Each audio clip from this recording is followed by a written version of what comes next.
Hello, my name is Mason Cersei, and this is my LogixPro Traffic Simulation. To start off, this program is designed so that it only has one timer, and the rest is through the comparison bin functions less than or greater than equal to.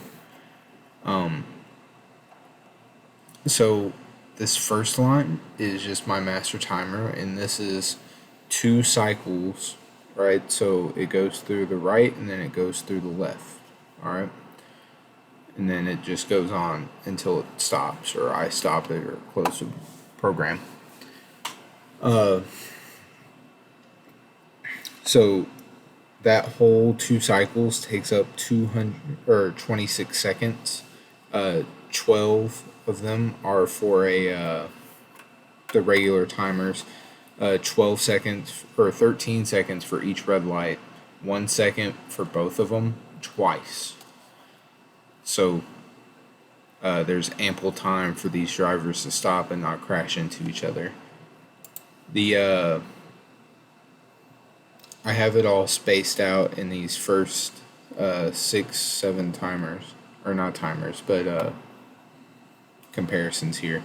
So these read the number that these timers go on, and then they validate its Boolean expression. So it's either going to be true or false. Like right here, this is true and this is false, so this right yellow is not on. But this red light is true, so this left red, which is up here, is true because the timer at 100 is less than 130, so it activates or energizes this red light and then turns it on. By now, turned off.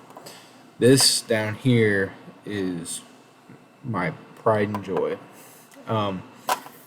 It took me a long time to figure this out, and even then I'm sure that there's a better way to do it that I just didn't see, but this is my walk request. So this is designed so that I can hit the crosswalk button and it would turn on at the appropriate time. Right now this is at a green light, so it won't turn on, but whenever this switches to a red light, it will. Let's see.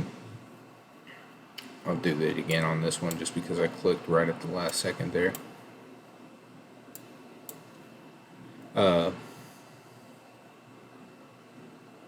See, it walks right when it turns red. And it turns on when it's red too. I'll show it on here.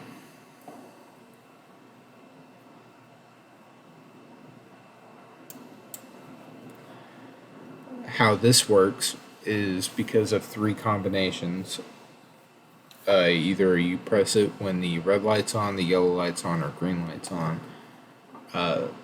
It starts a counter, and when this counter hits 1 with a preset of 1, then it energizes the crosswalk light and resets when it hits to a certain point, or whenever, not or, but that certain point is when this green light comes on. In fact, it wasn't even the green light. It's a second before the red light, or from the amber light turns to the red light. So what I'm trying to say is this yellow light in its last second turns off this crosswalk, and then it turns on the red light. So it gives enough time for the people to walk across. But I basically had to do this same situation twice here. This one's cleaner because I knew what I was kind of doing at this point. But this functions, it works, and thank you for your time.